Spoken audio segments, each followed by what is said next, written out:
A call to order, Planning Commission, public hearing, Cape Charles Civic Center, 500 Tazewell Avenue, February 4th, 2025. Roll call, please. Wright. Holloway present. Ashworth present. Smith present. McDonald present. Let us be shown that we have a quorum. Can we all stand for a moment of silence, followed by the Pledge of Allegiance?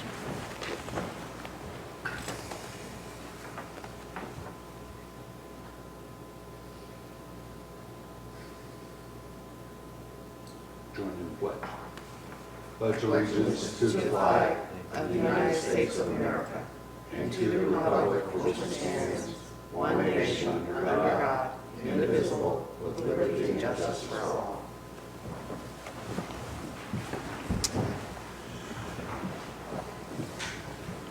Right. Next item is the reorganization, whatever that is, and election of officers. So, what is a reorganization? Is there any, okay. So, this is supposed to be done in November of every year, but we haven't met for a couple of months. So anyway, do I have a nomination for chair? I'll nominate Bill Strong. I second. Okay. Are there any other nominations for chair? Are there any other nominations for chair? All right. All in favor of Bill Stram as chair, say aye. Aye. Opposed? All right. Vice chair. Do we have a nomination for vice chair? I'll nominate Bill Ashworth. Okay. We I'll have- second that. Okay, so we have a nomination for Bill Ashworth in a second. Any other nominations for vice chair? Any other nominations for vice chair? All right. All in favor of Bill Ashworth as vice chair, say aye. Aye. Opposed? Great. Secretary, I guess that's Jack. All right, We've had Jackie. thank you. Bill? You're welcome. The Thank bills? you. Thank you for your service. Thank you. All right, moving right along, consent agenda. Does anyone object to approval of the consent agenda? Hearing no objection, the consent agenda will be taken by common consent. Next is the public hearing.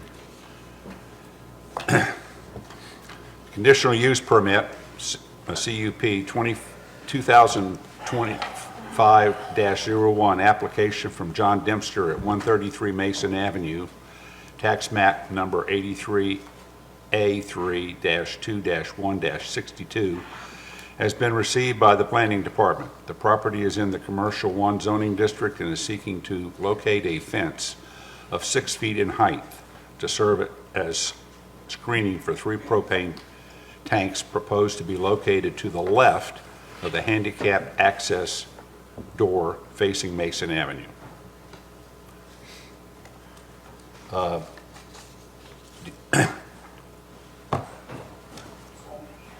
You're on.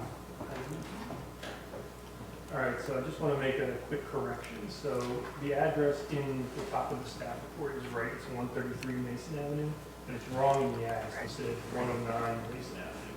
That's the mailing address. But the tax map number is correct. So the applicant, John Dempster, is seeking to obtain a conditional use permit for the installation of a non-conforming fence in the historic district for screening for 3 above-ground propane tanks proposed to be located to the left of the handicapped access door facing Mason Avenue. The applicant let the planning department know that after finalizing the purchase of Kelly's Pub, he reached out to a different propane vendor, not the one that oversaw the current tank, to assess the safety and feasibility of obtaining the singular underground tank that was installed in 2006. After meeting with the new vendors, determined the best course of action would be to abandon the tank in its current location underneath the patio to the left of the entrance, to minimize the risk of leaks or any other issues that may occur. So So basically what they're gonna do, they're gonna abandon it in place, they're gonna cut the top off, pull out the rest of the propane, poke a hole in the bottom, let the water drain out, and then fill with sand and or concrete. And then after that's done, we're looking at two possible locations for these 3 propane tanks. One possible location was in the back of the building next to the sidewalk that runs along 1 Pine Street. However, after making the necessary outreach with the adjacent property owner, it was clear that the location did not have the necessary space required for the easement that would be required for the placement of these 3 propane tanks. And after that, it was basically the only place it could go was in front next to the handicapped access door. And then until the necessary zoning clearance has been received for this application, it cannot go to the Historic District Review Board for clarification in design, style, or material type of the fence. Zoning determination must come first, and that can only be done through a condition, and then only a condition use permit would have to be required. And then listed are all the zoning ordinance requirements, and the one we want to touch on is the first one, section 4.1G3. Fences in the commercial and industrial zones are permitted if they comply with residential fencing requirements, as in section 4.2G1 and 2. In commercial and industrial zones, the conditional use process shall be used for any non-conforming fences, which this one is, as it's over 4 feet. And then applicants shall demonstrate that the proposed fencing is consistent with the nature and security requirements of the business. And then I just want to clarify that conditional use permit, the process is a 2-step process. You are the first step in that process, and then it will go to the town council afterwards. So not only would the applicant have to follow the Cape Charles zoning ordinance due to its location within the historic district, the applicant would also need to adhere to the Cape Charles Historic District guidelines. And this basically would mean that appurtenances should be placed in the rear of the building, but again, as we mentioned earlier, this is not possible, so no one will be able to go in the front. Okay, and then due to the circumstances surrounding the inability to place the propane tanks at the rear of the building and out of the public right of way, Mr. Dexter's application has provided the town with the best course of action pertaining to this matter. While the placement of the tanks will require the removal of the seating area that has historically been there, it's the only location that works in this instance. By approving the conditional use permit application as presented, it will allow Mr. Dempster to complete renovations on the property and when ready, provide the location and propane required to conduct business activities. Without approval of the fence to block the view of the propane tank, the applicant will be unable to utilize the location as a restaurant. And then I will be back later. Okay, does the applicant have any words that you would like to provide? I mean, I'm happy to answer any questions. Can I approach, Yes. Your Honor? Yeah, I mean, basically, I don't know if everybody's familiar with the existing location of the tank. It's under the sidewalk to the left of the front door. The codes that were in place when it was allowed back then have changed. Its proximity to the building and to our neighbors would no longer be code. We could potentially leave it where it is as far as because it's grandfathered in because it was approved for the location that it's in.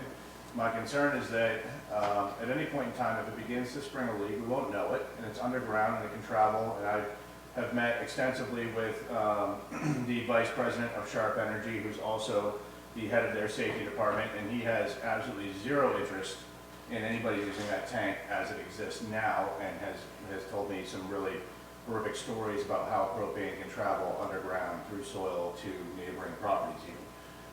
So their recommendation was, you know, we would love to be your propane partner here, but we won't touch this tank. At which point we considered maybe digging it up and replacing it with a new tank, but then that was, you know, not up to current codes. It really can't go back to where it is if we take it out. I tried, as you heard, we spoke to the neighbor about trying to put it in the alley, and that was pretty much a no-fly zone with the neighbors. So, you know, it's not what we wanted to do, trust me. Right? It is not the most ideal place for it. It is certainly not the most aesthetically pleasing place for it. But I do believe that if we can put up a nice pretty fence around it and hide it, that it'll be, you know, a fairly non-issue as far as visibility is concerned from the public. We are sacrificing 4 seats in a fairly small restaurant to do it because we think that we always, we could potentially have not brought this up, stayed with the company that is servicing the gas now, who has no problem continuing to fill the tank. And, you know, I don't feel comfortable sending my staff to work there when I know that another company does not feel comfortable with the tank as it is. So if I can answer any questions, I'm happy to. How do you plan on filling it with that size fence, that odd fence? It'll have a gate on one side so they can get at it. Okay, Yep. good. Any other questions? Thank you. Thank you. We have any public comments?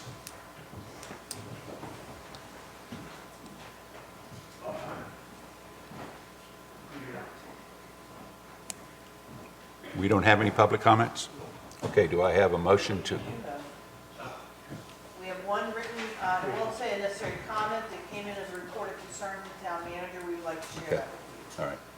So, our one citizen comment that we received, the gentleman wanted to know what would happen to the current tank, confirmation of the height of the proposed propane tanks, which would be 55 inches with a possible 2 to 3 inch slab underneath.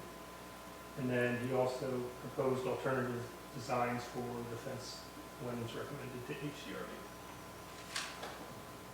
Thank you.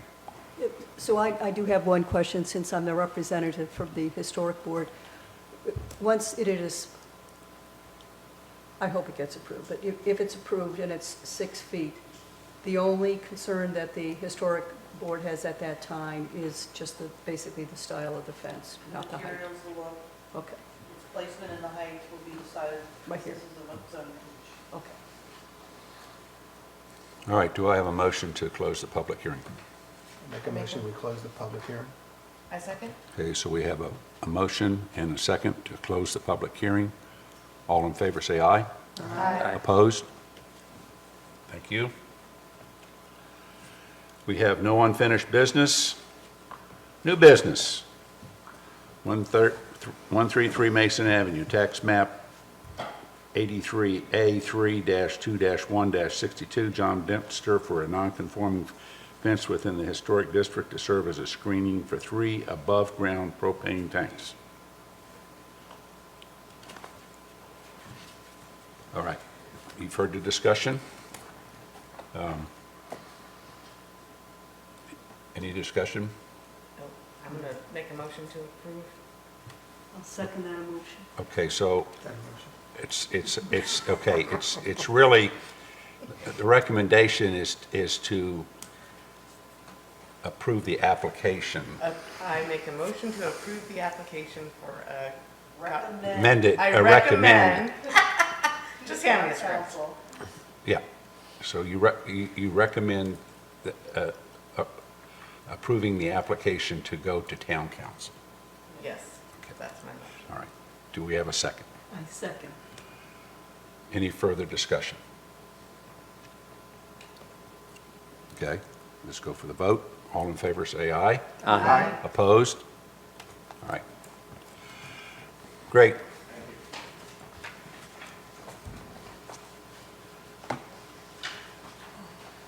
Report of officers and committees, none. Standing staff reports, annual report for 2024 Planning Commission.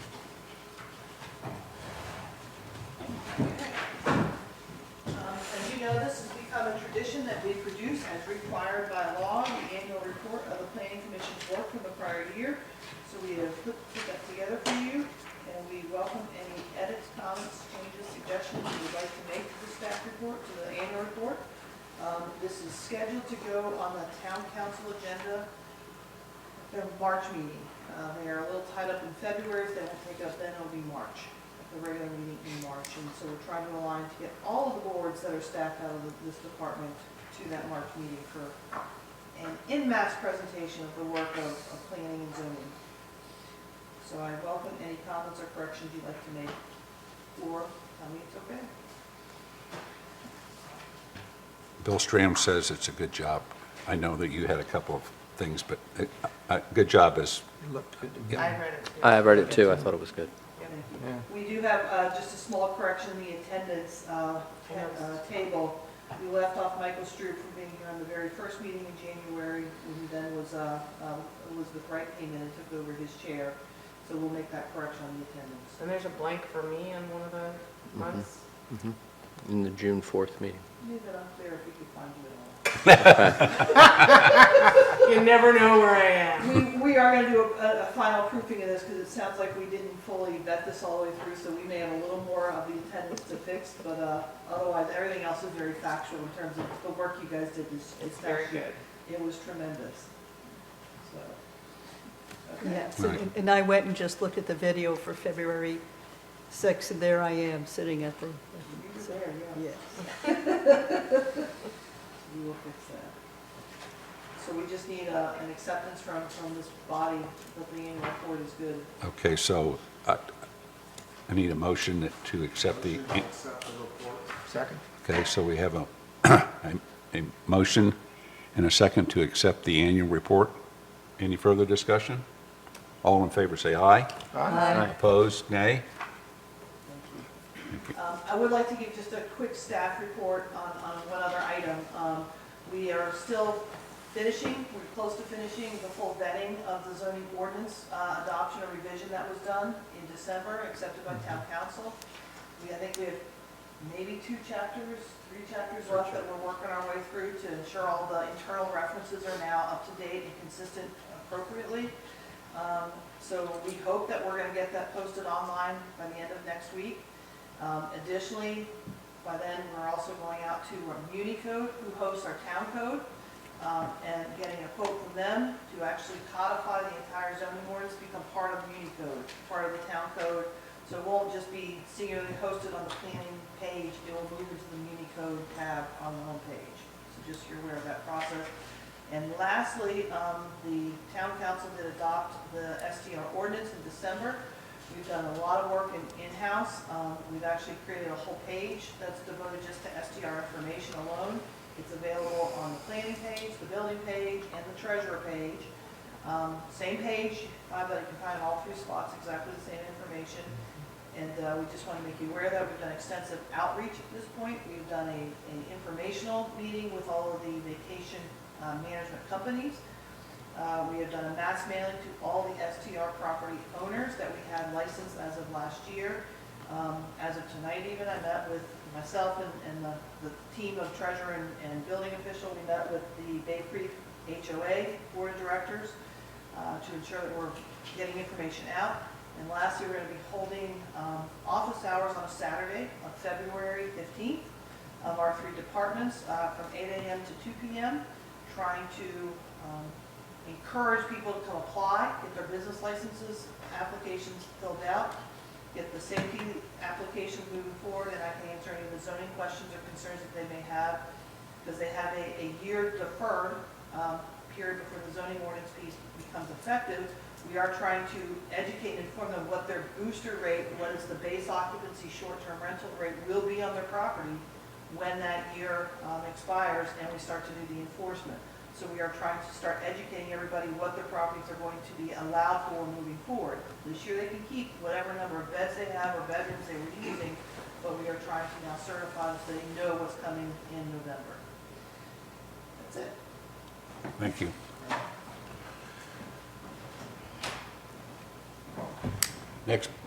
Next Planning Commission meeting is March 4th, 2025 at 6 p.m. 4 weeks from today, Yeah. right? I make a motion, we adjourn then. Okay, I have a motion to adjourn. Need a second? I second that emotion. Okay, we have a motion and a second to adjourn. All in favor? Aye. Opposed? Does that set a record or what? Pretty good. She has the- We are adjourned. She has the motion.